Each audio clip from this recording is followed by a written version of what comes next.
Je travaille dans le domaine de la mer, des bateaux et des épaves depuis plus de 30 ans. J'ai vu des épaves dans le monde entier. Il est rare d'en trouver au-dessus du niveau de la mer. Alors quand vous découvrez une épave de 157 mètres de long à 2130 mètres d'altitude, vous tenez quelque chose.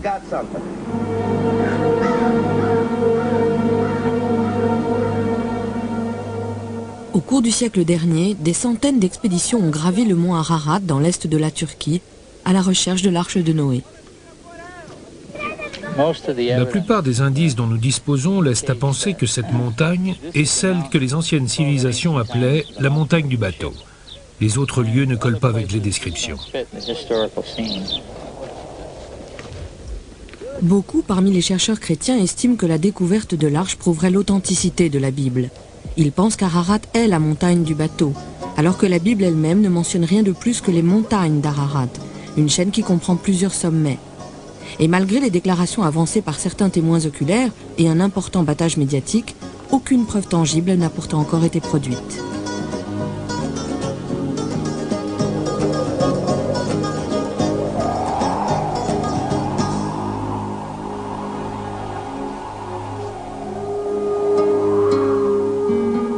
Ce qui pousse ces chercheurs, c'est un récit, le premier et le plus effrayant inscrit dans les archives de l'histoire. Pour certains, il s'agit d'une légende, d'un mythe. Pour d'autres, de la fidèle relation d'une intervention divine qui détruisit l'humanité.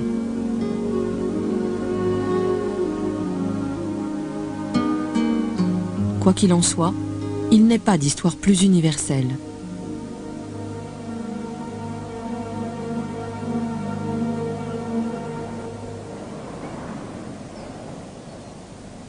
Parmi tous les aventuriers qui se sont lancés à la recherche de l'arche, il en est un qui a passé sa vie à examiner des épaves de bateaux. Spécialiste des sauvetages en mer, il s'appelle David Fassold. Enfant, nous avons tous entendu parler de l'arche de Noé. Moi-même, je me suis souvent demandé si c'était vrai ou si c'était juste un mythe. Plus tard, dans la marine marchande, c'était un de nos sujets de conversation. On essayait de comprendre comment Noé avait bien pu réussir et si c'était possible d'un point de vue scientifique. Boy, visibility's terrible down there. I got about 6 inches. I've never seen it so bad. I always wondered, you know, Si on peut trouver des œufs de dinosaures intacts dans le désert de Gobi, pourquoi ne trouverait-on pas des fragments de l'arche de Noé? J'ai toujours pensé que c'était possible, à condition de chercher au bon endroit et de savoir ce qu'on cherche. and if you knew what you were looking for. D'après les scientifiques, Ararat est une montagne volcanique jeune qui n'était sans doute rien de plus qu'une grande colline à l'époque où aurait eu lieu le déluge. Mais il y a quelques années, des Américains ont commencé à étudier un étrange objet sur une autre montagne, située à 27 km du mont Ararat. En 1959, un pilote turc a pris ce cliché à 3000 mètres d'altitude. Sa publication dans Life Magazine a donné lieu à bien des conjectures, mais aucune étude scientifique sérieuse n'a été entreprise. C'est pourtant cette photo qui a déclenché chez David Fassold son intérêt pour l'arche de Noé. J'étudiais un récit vieux de 2500 ans du prêtre babylonien Bérose, repris dans un manuscrit grec. Et je me suis rendu compte qu'il ne décrivait pas l'arche, mais le lieu où celle-ci se trouvait. Même si ça n'avait rien à voir avec le lieu que tout le monde avançait, puisque c'était à 27 km au sud d'Ararat. En mars 1986, les recherches de David ont bien avancé et il décide de se rendre pour la première fois dans l'est de la Turquie.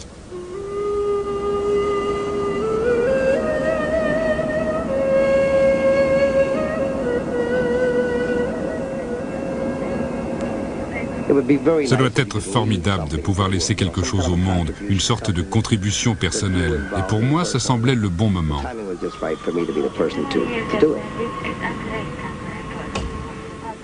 On ne vit que pour ça. On attend que ce genre d'occasion se présente.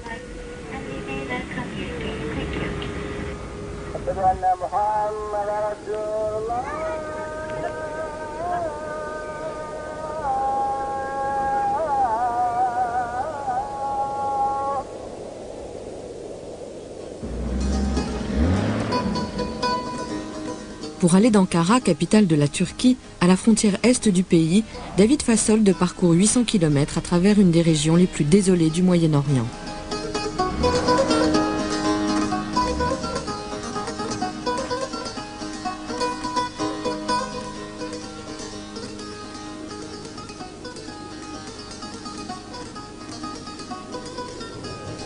En attendant que le gouvernement turc leur délivre l'autorisation de se rendre sur le site, David et son équipier Ron Wyatt s'arrêtent pour examiner de mystérieuses pierres à environ 8 km de là. Boy, that's different. That is really different. Listen to this. This is really unbelievable. Look at this right here. This is the stuff. It's Well, just like there's no process in nature that can make all that, that uniform. look at this over here. Look at this right here. 5, 6, 7, 8. When the early Quand les premiers chrétiens ont découvert ces pierres, pour eux, elles faisaient partie de l'arche, et ils y ont gravé 8 croix pour les 8 survivants. Toute cette vallée s'appelait la région des 8. Quand vous interrogez des gens du coin, ils vous emmènent ici. C'est comme ça que j'ai découvert la montagne sur laquelle se trouve le bateau. J'ai demandé à un habitant le nom de cette montagne. Il m'a répondu « Mushardagi ». Et tout à coup, mon guide me dit « David, Mushardagi, en kurde, c'est la montagne de Moïse ». Bien sûr, le bateau ne pouvait être que là. Moses Mountain. Of course the boat would be on Moses Mountain.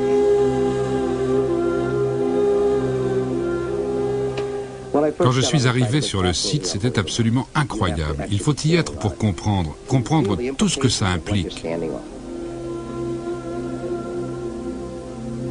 C'était une épave, c'est sûr. Je pouvais presque voir les poutres du pont supérieur parfaitement alignées. C'était comme marcher sur les douves d'un énorme tonneau éventré. On voyait clairement qu'il s'agissait d'un gigantesque bateau, aux extrémités en pointe, complètement écrasé dans la boue. C'était absolument incroyable.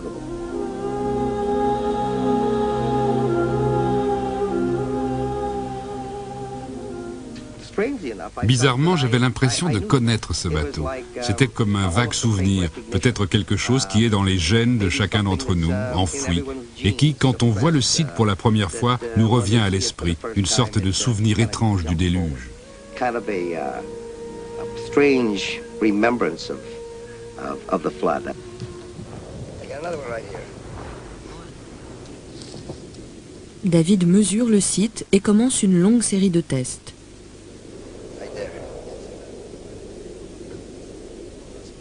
Il utilise également un générateur de fréquences moléculaires, instrument électronique dont se servent les sauveteurs en mer pour localiser les épaves. Bien que ressemblant à une baguette de sourcier, ce générateur est un instrument sophistiqué qui permet de détecter les fréquences moléculaires de différents éléments. Dans le cas présent, le fer. J'ai vu tout d'abord que le seul métal ou minéral sur le terrain était le fer, et qu'il était disposé de façon symétrique. Cette forme mesure 157 mètres de long sur 42 mètres de large, ce qui, en mesure ancienne, équivaut à 300 coudées sur 50. C'est énorme, même par rapport à ce qu'on construit de nos jours. Quoi que l'on pense du voyage de Noé, l'enquête que David Fasol entend mener requiert une connaissance des sciences de la Terre qui va bien au-delà de son savoir maritime. J'ai eu la chance de travailler avec John Baumgartner, le plus grand géophysicien du laboratoire national de Los Alamos. Il fait partie d'un groupe de recherche sur la théorie de la dynamique des fluides et il s'est beaucoup intéressé à la tectonique des plaques. Lui seul pouvait nous aider à comprendre comment cet objet en forme de bateau pouvait se trouver là. Il y a forcément eu un déplacement des plaques s'il y a bel et bien un bateau de 150 mètres de long à 2100 mètres d'altitude. Un tel phénomène suppose à coup sûr une inondation à l'échelle de la planète. Et les implications pour les sciences de la Terre sont stupéfiantes. Je suis chrétien et au fond je ne fais aucune différence entre la façon dont j'aborde intellectuellement ma foi chrétienne et les recherches scientifiques que j'effectue. Je fais appel à des données objectives et à des méthodes rationnelles. Pour moi, la vérité est la vérité, quel que soit le domaine. Après avoir étudié les résultats des premiers tests, John Baumgartner demande un congé au laboratoire de Los Alamos et part pour la Turquie à ses frais afin de revérifier les découvertes de David et de procéder à de nouveaux tests.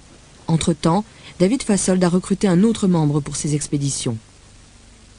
Tom Fenner est sans doute le plus grand opérateur de détecteurs radar qui soit.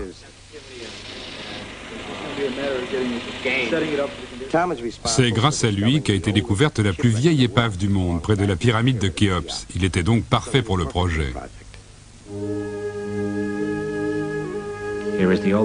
C'était le plus vieux bateau jamais trouvé par l'homme, à l'époque.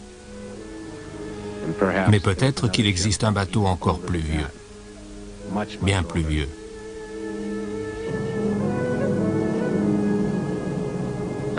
Je ne suis pas foncièrement croyant. Je suis géologue et je crois en la science. Mais je vois aussi la découverte archéologique que ça représenterait si cet objet était vraiment un bateau. Ça remettrait en cause une foule de choses. En dépit de son scepticisme, Tom Fenner accepte la proposition de David et rejoint l'équipe en portant avec lui en Turquie le même matériel radar qu'il a utilisé en Égypte.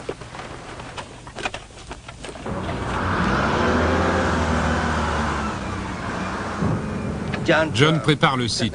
Il y est depuis 10 jours, donc tout devrait être prêt à notre arrivée. On va passer la nuit à Dogubayazit. Ça se trouve à 40 km de la frontière russe et à 3 de la frontière iranienne. C'est une région assez sensible. Là, c'est le Grand Ararat, et là, le Petit, à 27 km au nord du site.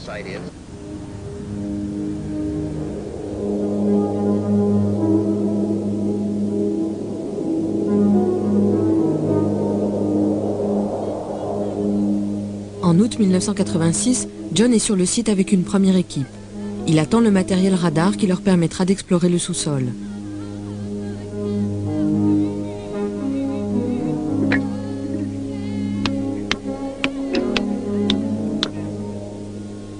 Ils refont aussi le test déjà effectué par David Fassold.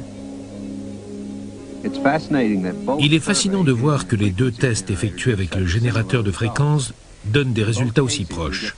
Dans les deux cas, nous obtenons le même nombre de lignes longitudinales et dans les deux cas, les lignes convergent aux deux extrémités du site comme s'il s'agissait de la proue et de la poupe d'un grand vaisseau.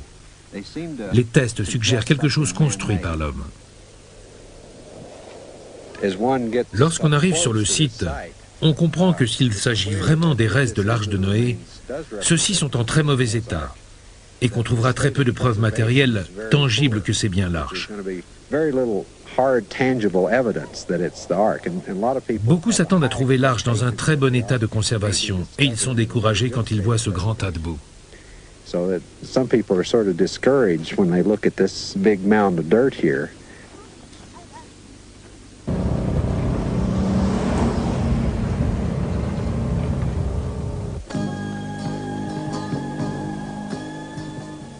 Au moment où David et Tom arrivent à Dogubayazit, John et son équipe sont escortés hors du site par des soldats turcs. Des guérilleros syriens et iraniens ont été signalés dans la région. Ils prennent des Occidentaux en otage. Les autorités militaires turques réagissent rapidement et décrètent la loi martiale et le couvre-feu dans toute la zone.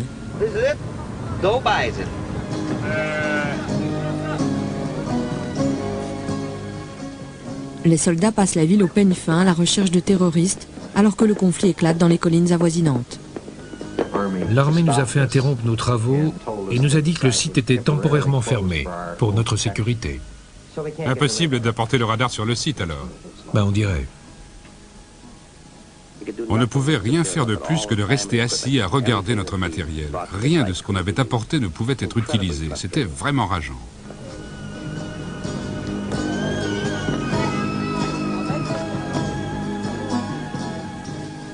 Ce soir-là, une autre expédition arrive à Dogubayazit. À la tête du groupe, le célèbre astronaute James Irwin et le vétéran des chercheurs de l'Arche, Errol Cummings. Leur destination, comme d'habitude, le mont Ararat. C'est la 5e expédition pour Irwin, la 15e pour Cummings. La recherche de l'Arche nous permet de redécouvrir ce récit biblique, à savoir que Dieu nous juge et que nous devons comprendre qu'il ne tolère pas le péché. Et qu'il va nous détruire si nous ne devenons pas vertueux. Je pense que nous serons vraiment surpris quand nous trouverons la preuve concluante. Ça dépassera notre imagination. Le système de ventilation, d'éclairage, d'évacuation des eaux usagées, de distribution de l'eau et tout le reste. C'était du beau travail. C'était un vrai bateau. Quant au site de l'objet en forme de bateau, il n'en pense pas grand-chose. Ça peut être un vieux bateau, mais je ne crois pas que ce soit l'Arche de Noé. J'espère qu'ils feront du bon travail et pourront dire exactement ce que c'est. Je ne crois pas non plus que ce soit l'Arche. C'est probablement autre chose. Ironie du sort, le couvre-feu réunit les deux équipes rivales sous le même toit. Et très vite, les esprits s'échauffent. Mes croyances religieuses n'ont rien à voir là-dedans, je suis géologue. Je ne suis pas venu ici pour travailler avec une bande de curtons. Ça me ferait perdre ma crédibilité de scientifique. Si ce n'est pas l'Arche de Noé, tant pis. Si on avait fait cette découverte sur le mont Ararat, là où tout le monde s'y attendait, tout le monde serait ravi. Vous venez ici à la recherche d'un bateau sur une montagne. Vous en avez un.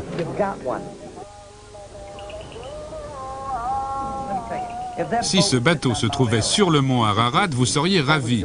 Mais ce n'est pas ce que vous vouliez. Vous voulez que ça colle à votre interprétation. Je me moque de vos théories.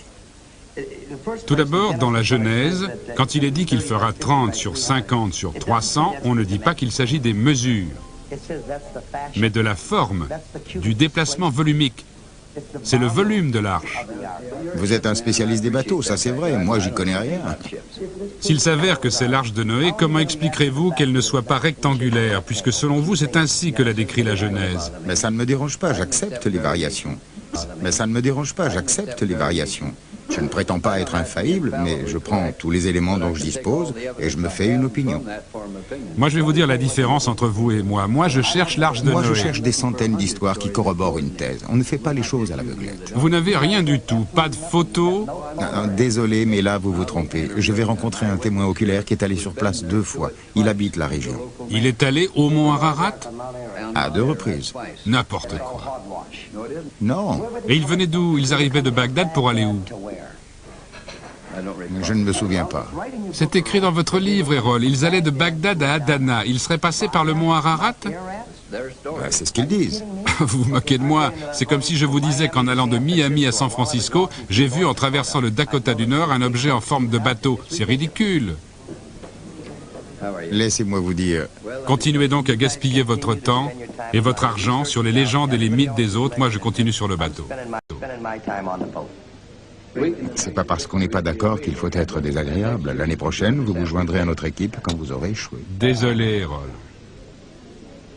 Ils voient ça comme un voyage évangélique. Pour moi, il est question d'histoire et d'archéologie. Ce qu'ils ont à perdre, si c'est bien l'arche, c'est que depuis 40 ans, on raconte des mensonges au nom de Dieu en disant qu'elle est sur le mont Ararat. Mais il ne peut y avoir qu'une seule arche.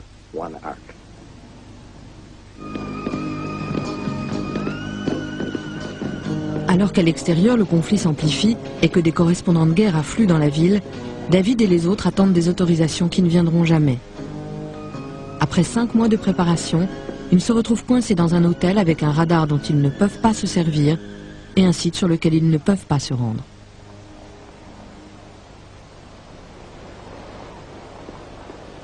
Tom got a message at the hotel. You can't telephone out of here, but what, a 3 or 4 day old telex? Well, it's dated the 19th. Today's the 22nd. For my boss at GSSI. It says that Pat delivered a 7-pound 8-ounce daughter at 5 a.m. August 19th. Both in excellent condition. Please call Pat at the hospital, and there's a phone number here. With best regards, Joe Rosetta. Great. Talked to her, but the telex finally came. The only good news of the whole trip. L'attente est doublement pénible pour Tom, qui pensait avoir le temps de participer à l'expédition avant que sa femme ne mette au monde leur premier enfant. La nouvelle de la naissance de sa fille ne fait qu'aggraver sa frustration. Well, what have we got? Maybe 3 more days, 2 more days at the most. Yeah. So if we don't make it then, we'll have to call it quits. We've got to get up there. Dans cette situation de crise, l'astronaute James Irwin fait jouer sa renommée internationale auprès du gouvernement turc et réussit à obtenir l'autorisation de gravir le mont Ararat. Mais le site de l'objet en forme de bateau reste fermé à l'équipe scientifique.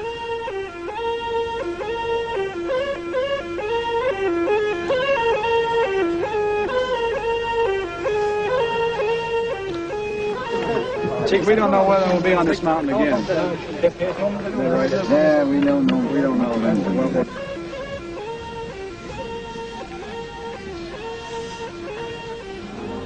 Une ascension de plus de la montagne de la souffrance pour James Irwin, mais qui s'avérera inutile comme les centaines qui l'ont précédé.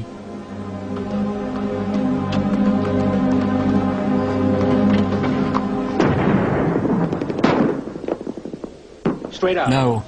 Là-haut. C'est un obus. Je ne sais pas ce qu'ils font, mais quand ils commencent à s'entraîner sur les collines, ça doit vouloir dire quelque chose. J'y crois, on est si près du but. Tout le monde attend et on ne peut rien faire. Tout ce que je veux pour le moment, c'est me tirer d'ici. Vous reviendriez?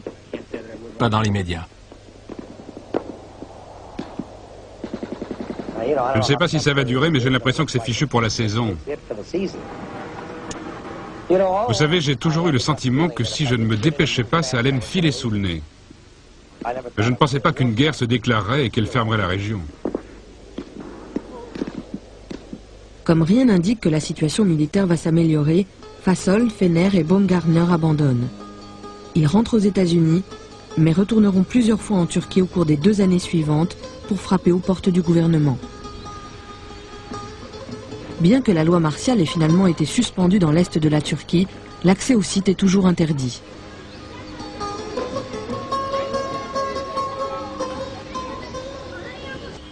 Me voici de nouveau à Ankara avec 5 cents en poche. Dommage que la compagnie aérienne yougoslave n'ait pas un tarif spécial vol fréquent. Je viens ici, je rencontre des ministres, tout le monde sourit, nous buvons du thé. Quand je parle du site et du radar, ils continuent de sourire et de boire du thé, puis ils me serrent la main et me remercient d'être passé. J'ai commencé à avoir la sensation bizarre que s'ils nous tenaient à l'écart du site, c'était parce qu'eux-mêmes y faisaient quelque chose.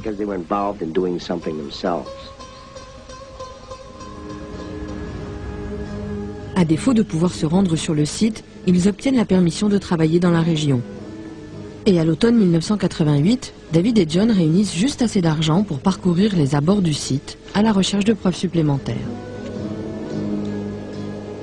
Pendant que John se concentre sur les crêtes au-dessus, David et son guide travaillent dans la vallée.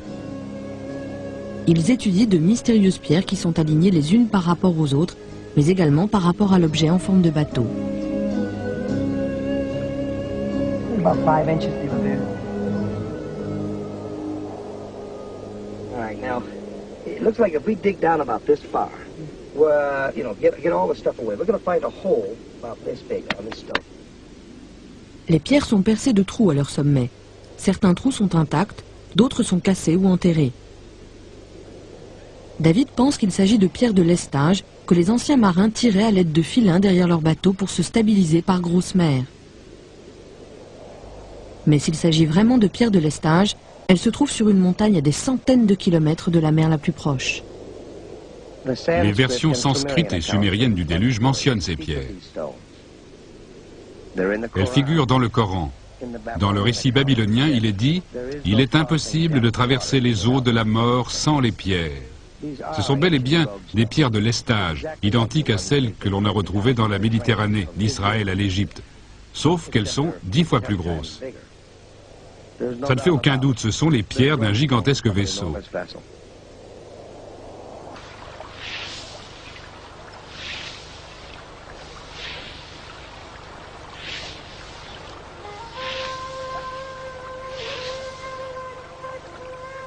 L'est de la Turquie est une terre ancestrale, où la vie quotidienne n'a quasiment pas changé depuis des siècles.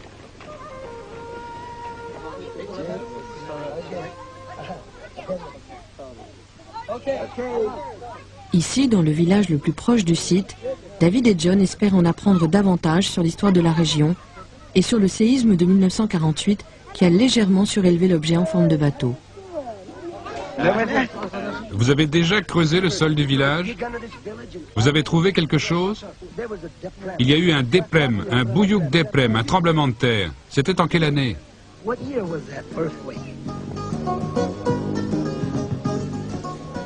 Cet hiver-là, David et John partent faire l'ascension d'une crête qui s'élève à 900 mètres au-dessus du site, sur la frontière iranienne.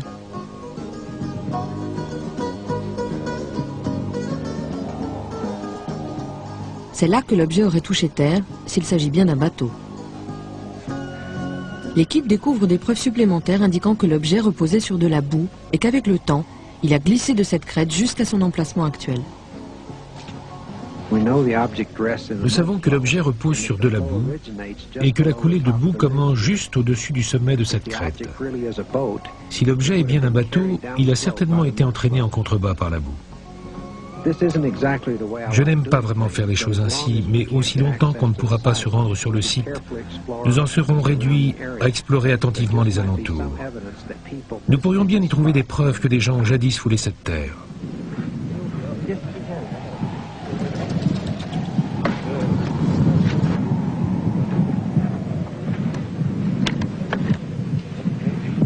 Şeyleri biz çakmayacağız. Biz çakmayacağız bunları hocam. Bunları var ya. Direkt kalır sonra. Koyuyorsun bak.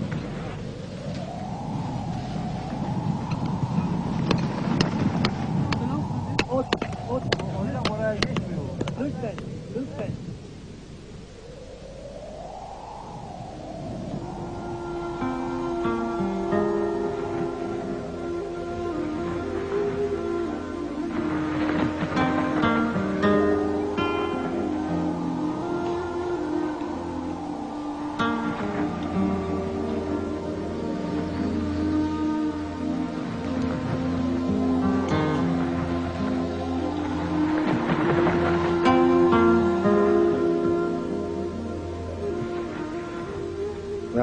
J'en ai assez. On n'avance pas, on tourne en rond. Si on n'obtient pas d'autorisation pour retourner légalement sur le site avec le radar, je m'y prendrai autrement. J'en ai assez.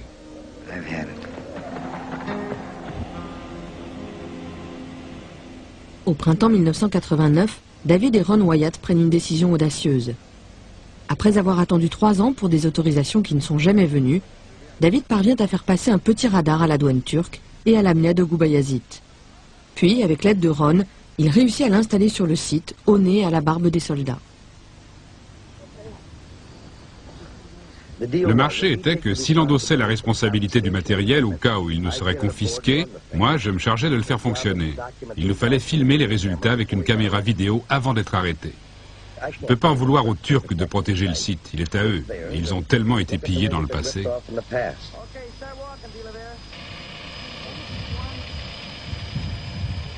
Je commençais à avoir vraiment peur à force de regarder s'il y avait des soldats.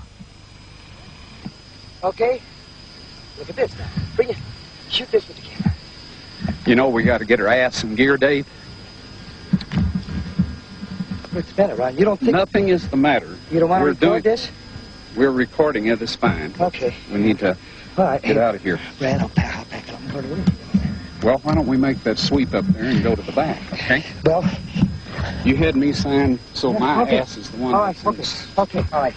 Okay, this is the west bulkhead.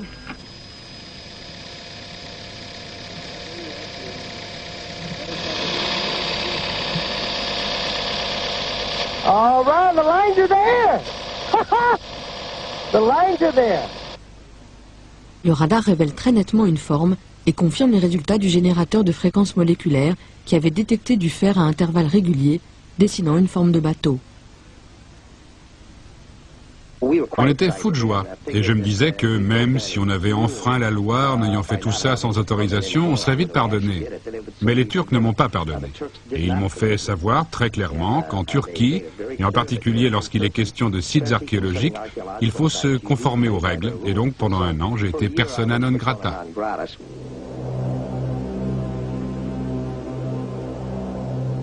Mais si David Fassolde connaît des démêlés avec le gouvernement turc, ce que l'équipe ignore, c'est que toute la recherche américaine a été stoppée pour que l'étude reste aux mains des Turcs. Les recherches turques sont menées par un éminent géologue, le professeur Salih Bayraktutan, de l'université d'Atatürk.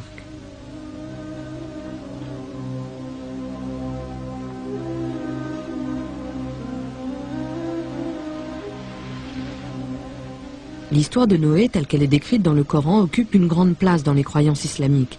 Et elle a donc joué un grand rôle dans l'éducation de Salih. Je me souviens quand j'avais 8 ans, mon père m'a emmené dans la région du mont Ararat et il m'a raconté l'histoire du déluge.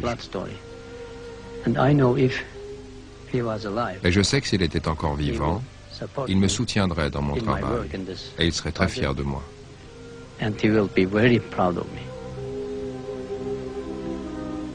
Si le travail de Salih consiste à garder les recherches sous contrôle turc, il décide néanmoins que le plus sage est de travailler en commun avec l'équipe américaine et de faire venir en Turquie les radars occidentaux qui lui font tant défaut afin de confirmer les découvertes faites dans l'illégalité par David.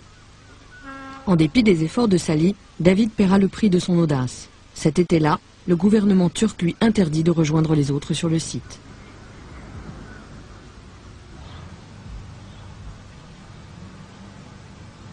En En juillet 1989, Salim Beyrak Toutan fait ses adieux à sa famille et grimpe à bord du bus de l'expédition en partance pour Dogu Bayazit.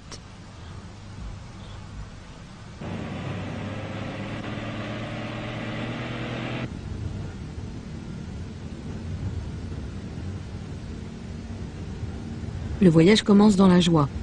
L'équipe turque menée par Salih est composée d'étudiants et de chercheurs de son université.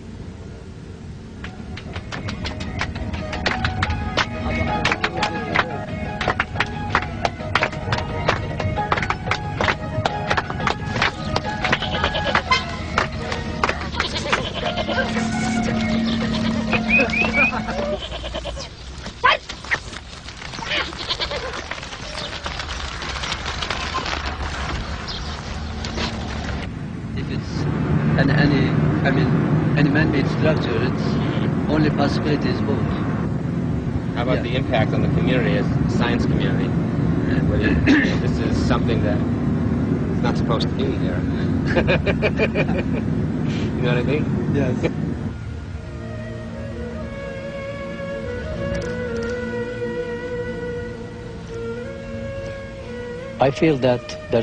Je pense qu'il n'y a pas de conflit entre l'islam et la science. La principale fonction de la science est d'expliquer les mécanismes des événements et leurs causes. Mais c'est la religion qui nous dit la raison profonde.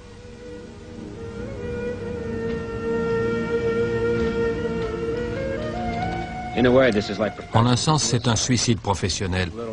Il y a peu de place pour la religion en géologie.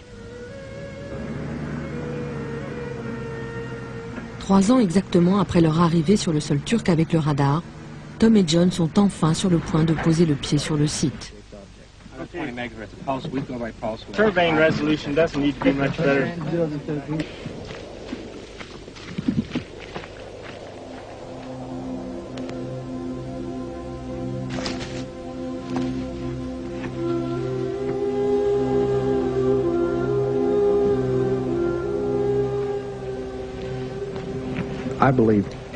Je pense que tout être humain a besoin d'en savoir plus sur ses origines, savoir d'où il vient, connaître ses racines.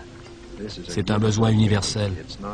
Ce n'est pas une question de nationalité, d'époque, d'éducation, d'appartenance religieuse ou philosophique.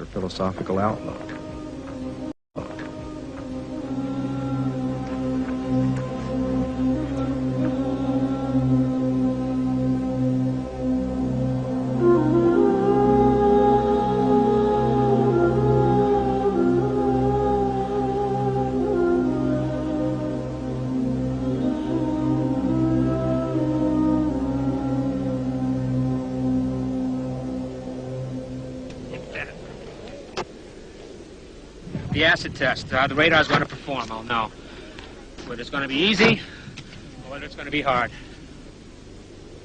À l'aide du radar, Tom et John espèrent sonder plus profondément le site et obtenir une image en 3 dimensions qui pourrait leur donner des preuves supplémentaires d'une structure faite par l'homme.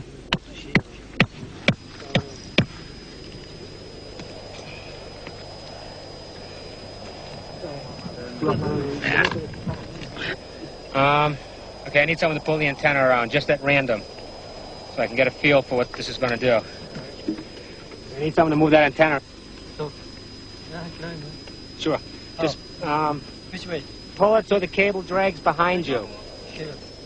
No, don't pull it that way.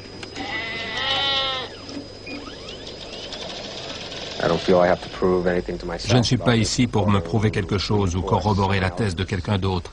Je me vois comme quelqu'un qui doit rassembler des informations et je pense que ça me donne une certaine crédibilité.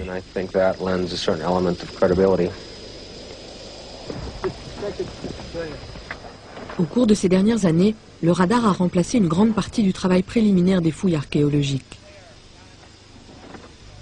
Ce gros instrument plat avec lequel l'équipe balaye le site émet et reçoit des signaux à 75 mètres de profondeur.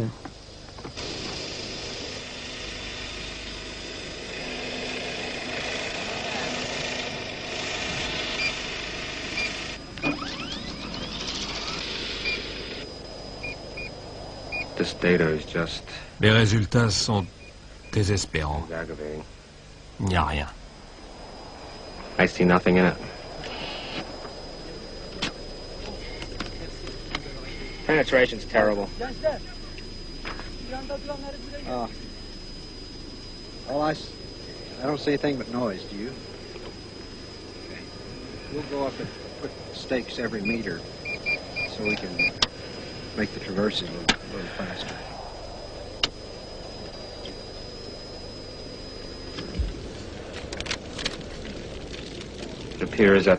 Il semble que les conditions du sol ne soient pas favorables du tout. Je n'ai obtenu que des bruits aujourd'hui. Aucun signal que je puisse lire. J'espère que demain nous aurons de meilleures données.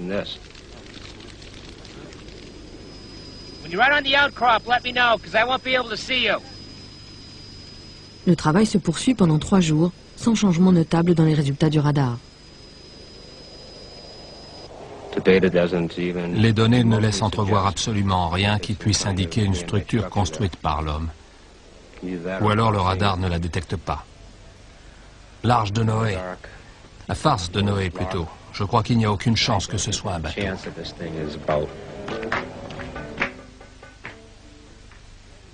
Ce soir-là, Tom prend une chambre à l'hôtel Ararat à Dogu Bayazit et travaille tard pour essayer de réduire les interférences à l'aide de filtres spéciaux.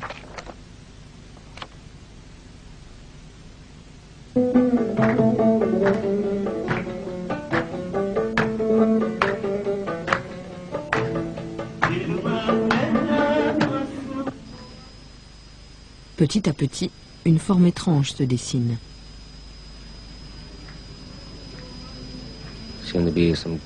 On dirait qu'il y a des structures qui se répètent dans la partie la moins profonde.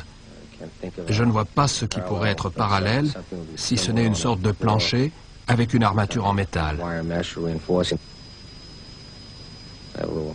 J'ai du mal à accepter que c'est ce que je vois.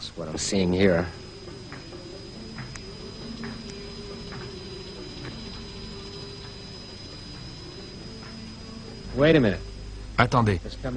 Des lignes parallèles se dessinent, en forme de V, ligne après ligne.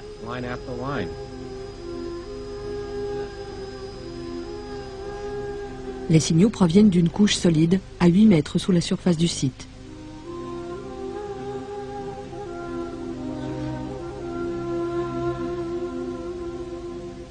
Tom se demande s'il pourrait s'agir du fond d'un bateau, un énorme bateau construit pour affronter les mers d'un orage diluvien. Quand David voit les résultats du radar, il se souvient de ce qui l'avait poussé à se lancer dans cette quête. Les récits du déluge contenus dans les documents sumériens, la Bible et le Coran.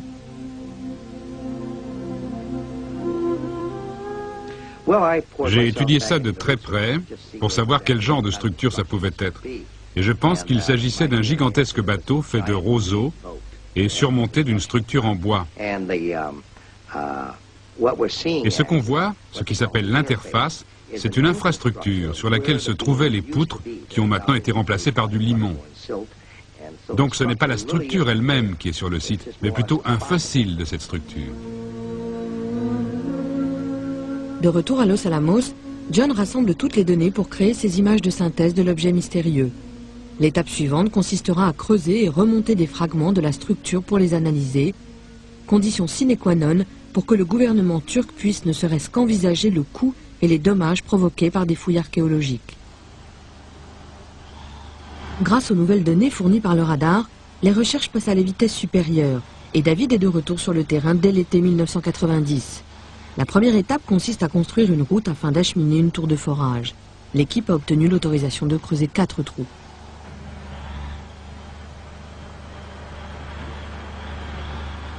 Entre-temps, la nouvelle de ces découvertes commence à intéresser des archéologues de renom. L'un d'entre eux, Wendell Jones, en entend parler alors qu'il est lui-même en train d'effectuer des forages en Israël. Ça faisait des années que j'avais cessé de m'intéresser à l'Arche de Noé.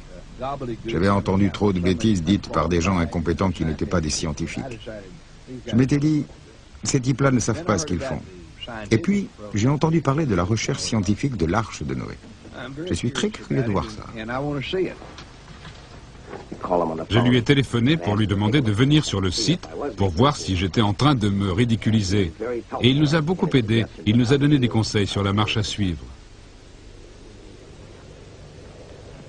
Le site se trouve juste en dessous d'Al-Judi. Or, dans le Coran, dans la sourate 1144, il est dit « L'arche a touché terre sur le mont Judi ».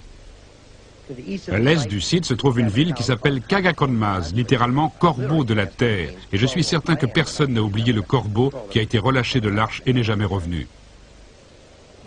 Vous avez l'axe principal avec 3 branches de chaque côté surmontées de fleurs. Ça pourrait bien être un chandelier à 7 branches, une menorah avec des fleurs d'olivier. Au sommet, on devait mettre les 3 lampes à huile de chaque côté. On devrait pouvoir dater ce système d'écriture.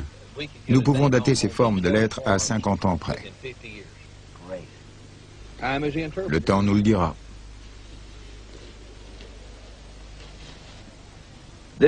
Cette région est comme un tunnel à remonter le temps de la civilisation.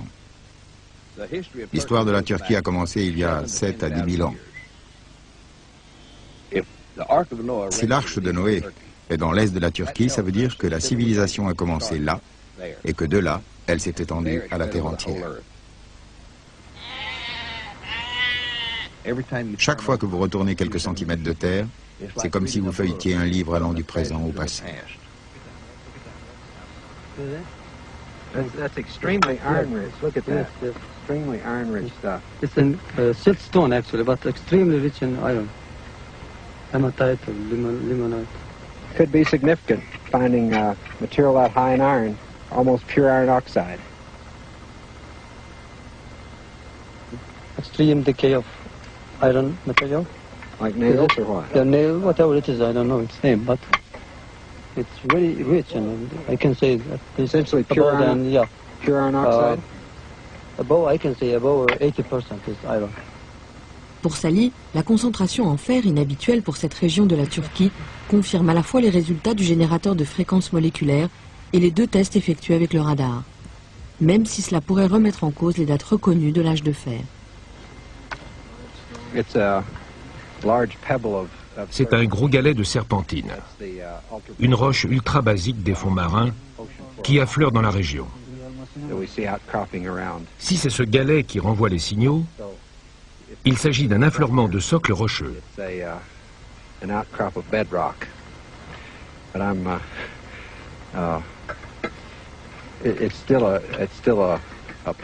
Mais c'est quand même un galet. Alors il me semble que nous n'avons pas encore trouvé de couche solide de roche. À mesure que le temps passe, il devient clair que chacun interprète à sa façon les résultats du forage, et rêve et réalité commencent à se heurter.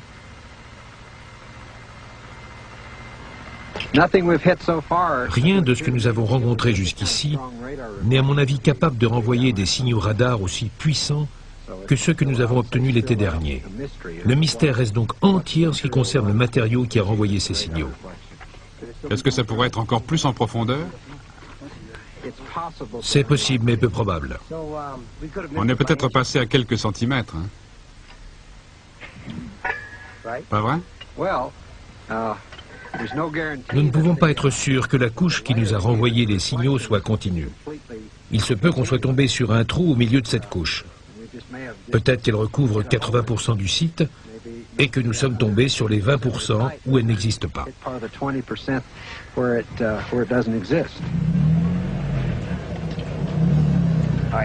Si vous avez un bateau qui n'a pas de toit et qu'il est recouvert par un glissement de terrain, toutes sortes de rochers vont tomber dans le bateau. Vous avez toutes les chances de tomber sur des tas de gros rochers dans le bateau. Mais si vous forez à l'endroit exact où se trouvait une partie de la structure qui s'est depuis décomposée et a été remplacée par du limon et de l'argile, vous pourrez la traverser et vous ne tomberez jamais sur un rocher. Ce n'est que de l'argile. En fait, vous pourriez bien être en train de forer en plein dans l'infrastructure, cette structure qui a été remplacée par de l'argile. Ce qu'il nous faut découvrir avant tout, c'est ce qui est responsable de l'intégrité du site. Qu'est-ce qui fait que tout tient ensemble? D'après le forage, il semblerait que c'est la roche qui tient le tout.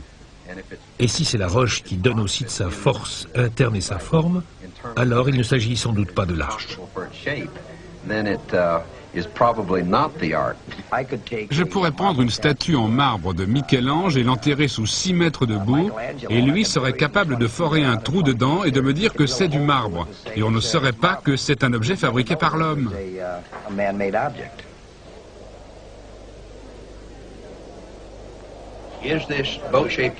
Cet objet en forme de bateau est-il une anomalie dans cette région ou est-ce un objet naturel dans cet environnement? À l'heure actuelle, je suis partagé entre une opinion tranchée et ce que je pense, parce que j'observe une distinction. En herméneutique rabbinique, vous avez la certitude absolue, le probable, le peut-être que oui, peut-être que non, et le non absolu. Je pense que cette recherche que vous menez sur l'Arche se situe à l'heure actuelle entre le probable et le peut-être. Prenez un coquillage mort il y a des millions d'années.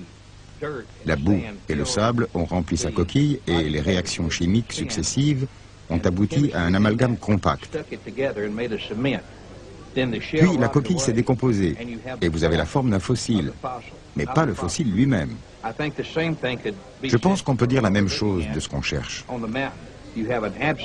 Vous avez une forme fossile de l'Arche qui est pour le moins parfaite. Et le seul moyen de dépasser le peut-être serait d'effectuer des fouilles pour aller jusqu'au probable ou à l'absolu. S'il s'agit d'une anomalie, il y a de grandes chances pour que ce soit un fossile de l'Arche. Si c'est naturel, c'est tout aussi intéressant, parce qu'on a là sans doute la merveille numéro 1 des 7 merveilles du monde dans cette formation naturelle qui a les dimensions et la forme exacte de l'Arche de Noé.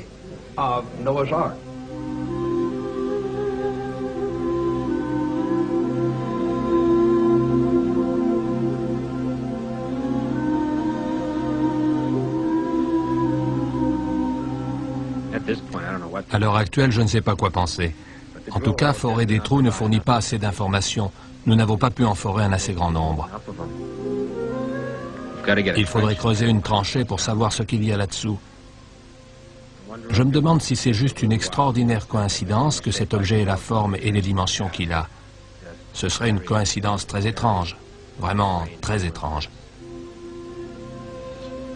Mais Sally est convaincu qu'il s'agit d'un très vieux bateau et c'est lui le spécialiste en géologie.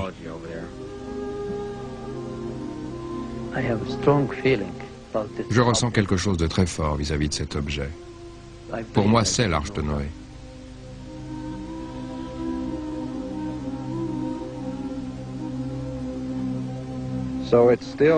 Le mystère reste entier. J'ai sans doute été naïf de penser que moi ou que n'importe qui d'autre pouvait débarquer dans l'est de la Turquie, balayer le site avec du matériel hyper sophistiqué et être capable de dire avec certitude en une semaine ou deux: oui, nous avons vraiment fait une découverte archéologique. Si c'est bien l'Arche de Noé, ça fait des milliers d'années qu'elle est là. Et tout d'un coup, on pourrait arriver sur le site et résoudre l'énigme comme ça. J'aurais dû me douter que non.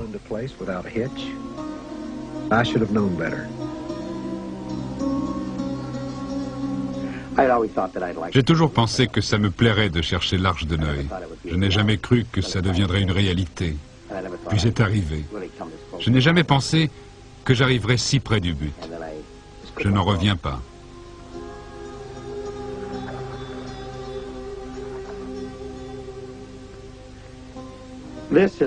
J'ai tout perdu.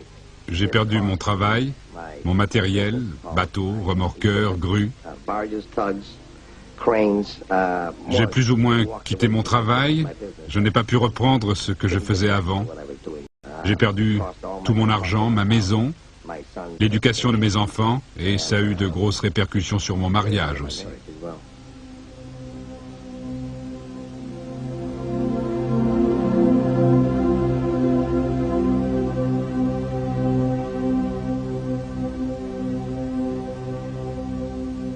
En 1992, l'objet en forme de bateau est finalement déclaré site archéologique officiel par le gouvernement turc. Le site sera fouillé au cours de l'été 1995.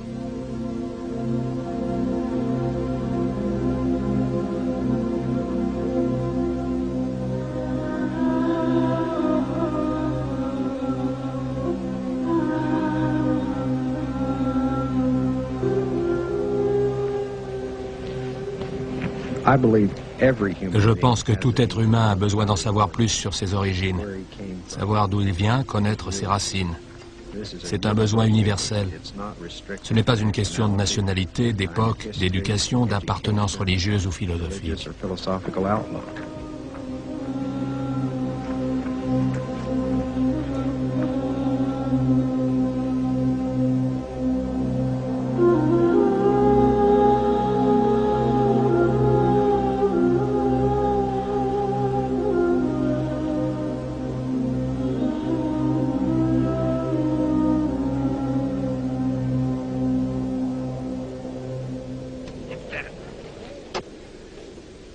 The acid test. The radar's going to perform, I'll know.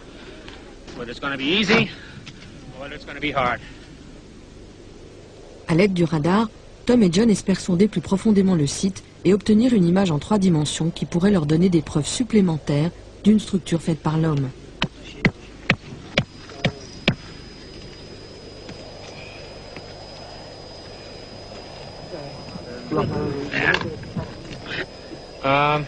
Okay, I need someone to pull the antenna around, just at random, so I can get a feel for what this is going to do. I need someone to move that antenna. Sure. Just, which way? Pull it so the cable drags behind you. No, don't pull it that way. Je ne suis pas ici pour me prouver quelque chose ou corroborer la thèse de quelqu'un d'autre. Je me vois comme quelqu'un qui doit rassembler des informations et je pense que ça me donne une certaine crédibilité.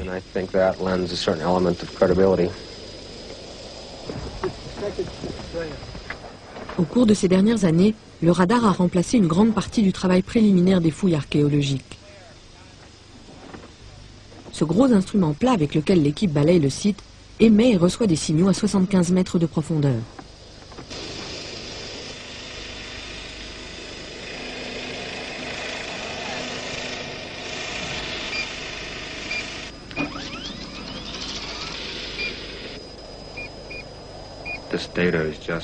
Les résultats sont désespérants. Il n'y a rien. I see nothing in it. Penetration's terrible. Well, I don't see anything but noise, do you? Okay.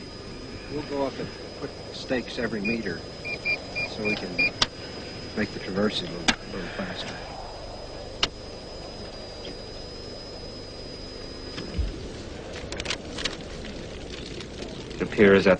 Il semble que les conditions du sol ne soient pas favorables du tout. Je n'ai obtenu que des bruits aujourd'hui. Aucun signal que je puisse lire. J'espère que demain nous aurons de meilleures données.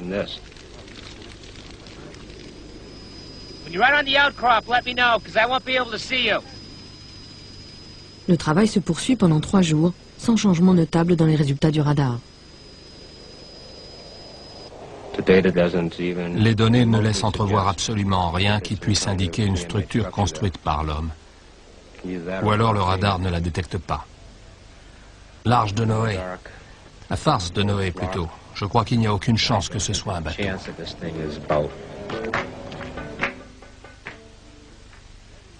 Ce soir-là, Tom prend une chambre à l'hôtel Ararat à Degou Bayazit et travaille tard pour essayer de réduire les interférences à l'aide de filtres spéciaux.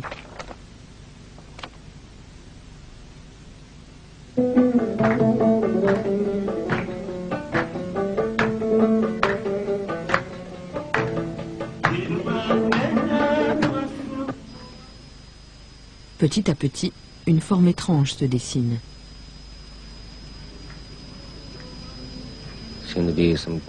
On dirait qu'il y a des structures qui se répètent dans la partie la moins profonde. Je ne vois pas ce qui pourrait être parallèle, si ce n'est une sorte de plancher avec une armature en métal. J'ai du mal à accepter que c'est ce que je vois.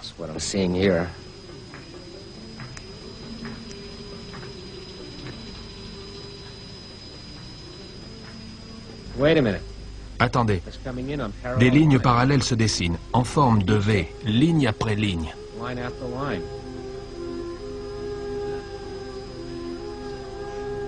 Les signaux proviennent d'une couche solide à 8 mètres sous la surface du site.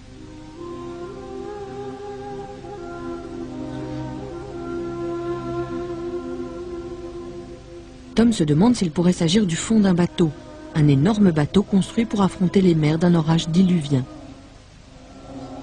Quand David voit les résultats du radar, il se souvient de ce qui l'avait poussé à se lancer dans cette quête. Les récits du déluge contenus dans les documents sumériens, la Bible et le Coran.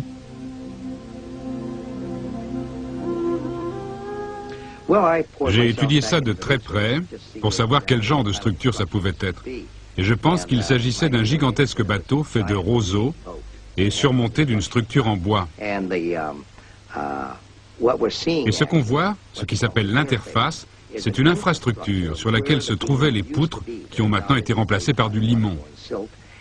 Donc ce n'est pas la structure elle-même qui est sur le site, mais plutôt un fossile de cette structure. De retour à Los Alamos, John rassemble toutes les données pour créer ces images de synthèse de l'objet mystérieux. L'étape suivante consistera à creuser et remonter des fragments de la structure pour les analyser, condition sine qua non pour que le gouvernement turc puisse ne serait-ce qu'envisager le coût et les dommages provoqués par des fouilles archéologiques.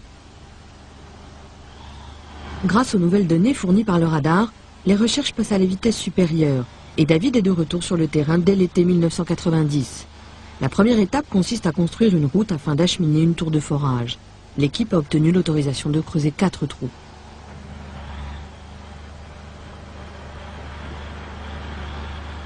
Entre-temps, la nouvelle de ces découvertes commence à intéresser des archéologues de renom.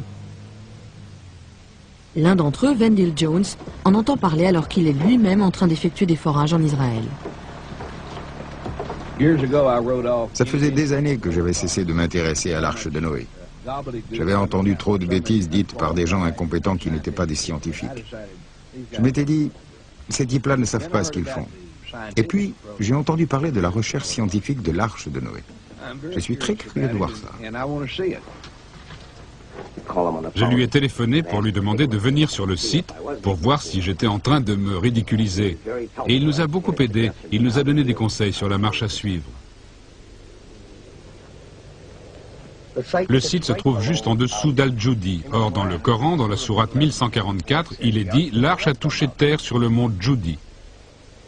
À l'est du site se trouve une ville qui s'appelle Kagakonmaz, littéralement « corbeau de la terre ». Et je suis certain que personne n'a oublié le corbeau qui a été relâché de l'arche et n'est jamais revenu.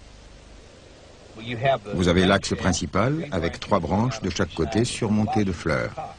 Ça pourrait bien être un chandelier à 7 branches, une menorah avec des fleurs d'olivier. Au sommet, on devait mettre les 3 lampes à huile de chaque côté. On devrait pouvoir dater ce système d'écriture.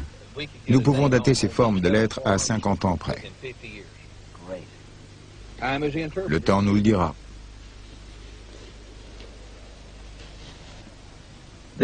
Cette région est comme un tunnel à remonter le temps de la civilisation.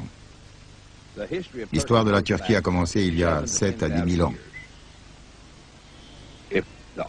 Si l'arche de Noé est dans l'est de la Turquie, ça veut dire que la civilisation a commencé là, et que de là, elle s'est étendue à la terre entière. Chaque fois que vous retournez quelques centimètres de terre, c'est comme si vous feuilletiez un livre allant du présent au passé.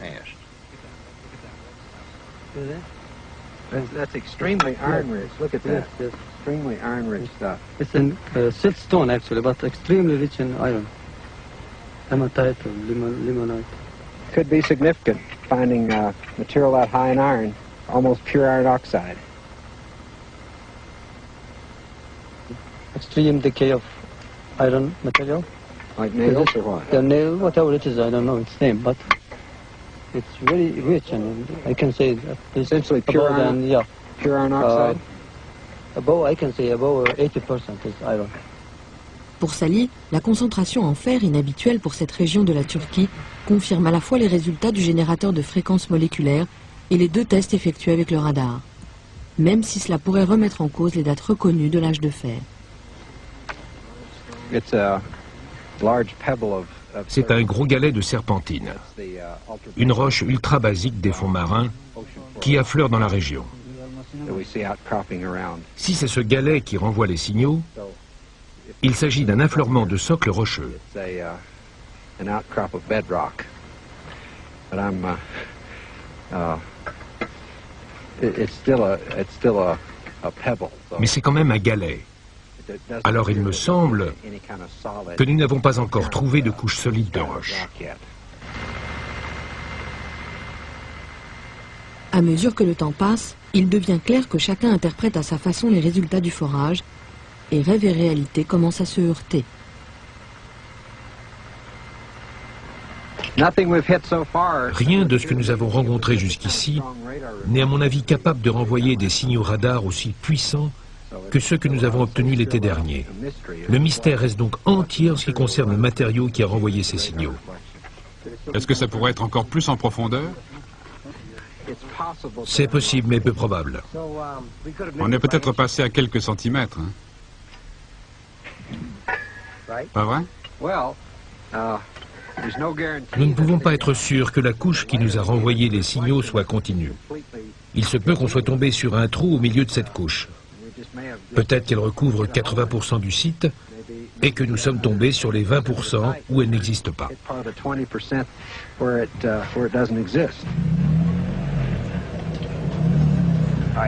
Si vous avez un bateau qui n'a pas de toit et qu'il est recouvert par un glissement de terrain, toutes sortes de rochers vont tomber dans le bateau. Vous avez toutes les chances de tomber sur des tas de gros rochers dans le bateau. Mais si vous forez à l'endroit exact où se trouvait une partie de la structure qui s'est depuis décomposée et a été remplacée par du limon et de l'argile, vous pourrez la traverser et vous ne tomberez jamais sur un rocher. Ce n'est que de l'argile. En fait, vous pourriez bien être en train de forer en plein dans l'infrastructure, cette structure qui a été remplacée par de l'argile. Ce qu'il nous faut découvrir avant tout, c'est ce qui est responsable de l'intégrité du site.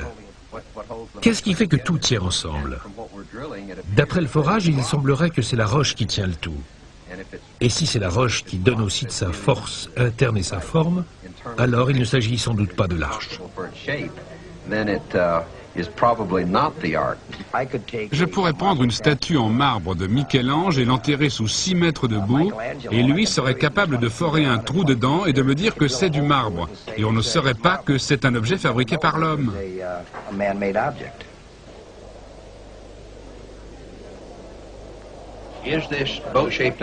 Cet objet en forme de bateau est-il une anomalie dans cette région ou est-ce un objet naturel dans cet environnement? À l'heure actuelle, je suis partagé entre une opinion tranchée et ce que je pense, parce que j'observe une distinction. En herméneutique rabbinique, vous avez la certitude absolue, le probable, le peut-être que oui, peut-être que non, et le non absolu. Je pense que cette recherche que vous menez sur l'arche se situe à l'heure actuelle entre le probable et le peut-être. Prenez un coquillage mort il y a des millions d'années. La boue et le sable ont rempli sa coquille et les réactions chimiques successives ont abouti à un amalgame compact. Puis la coquille s'est décomposée et vous avez la forme d'un fossile, mais pas le fossile lui-même. Je pense qu'on peut dire la même chose de ce qu'on cherche. Vous avez une forme fossile de l'arche qui est pour le moins parfaite. Et le seul moyen de dépasser le peut-être serait d'effectuer des fouilles pour aller jusqu'au probable ou à l'absolu. S'il s'agit d'une anomalie, il y a de grandes chances pour que ce soit un fossile de l'arche. Si c'est naturel, c'est tout aussi intéressant, parce qu'on a là sans doute la merveille numéro 1 des 7 merveilles du monde dans cette formation naturelle qui a les dimensions et la forme exacte de l'arche de Noé.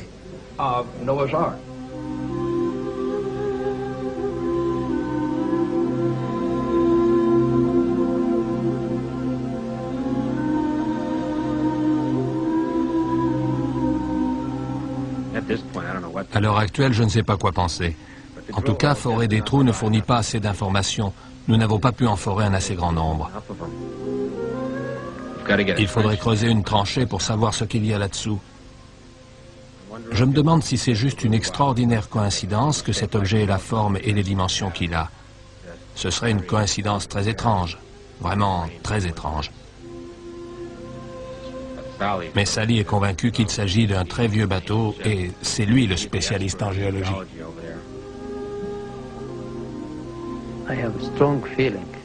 Je ressens quelque chose de très fort vis-à-vis de cet objet. Pour moi, c'est l'Arche de Noé.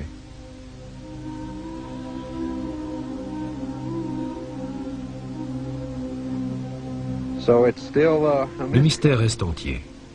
J'ai sans doute été naïf de penser que moi, ou que n'importe qui d'autre, pouvait débarquer dans l'est de la Turquie, balayer le site avec du matériel hyper sophistiqué et être capable de dire avec certitude en une semaine ou deux, oui, nous avons vraiment fait une découverte archéologique. Si c'est bien l'Arche de Noé, ça fait des milliers d'années qu'elle est là. Et tout d'un coup, on pourrait arriver sur le site et résoudre l'énigme comme ça. J'aurais dû me douter que non.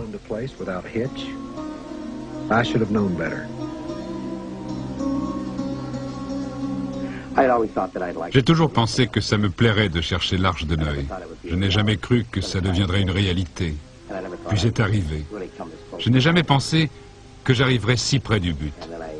Je n'en reviens pas.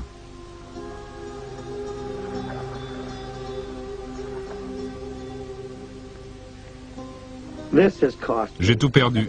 J'ai perdu mon travail, mon matériel, bateau, remorqueur, grue. J'ai plus ou moins quitté mon travail.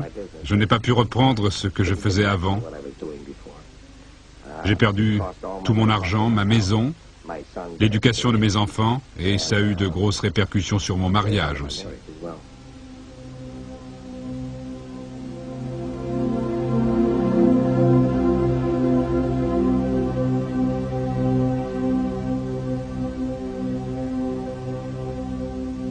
En 1992, l'objet en forme de bateau est finalement déclaré site archéologique officiel par le gouvernement turc. Le site sera fouillé au cours de l'été 1995.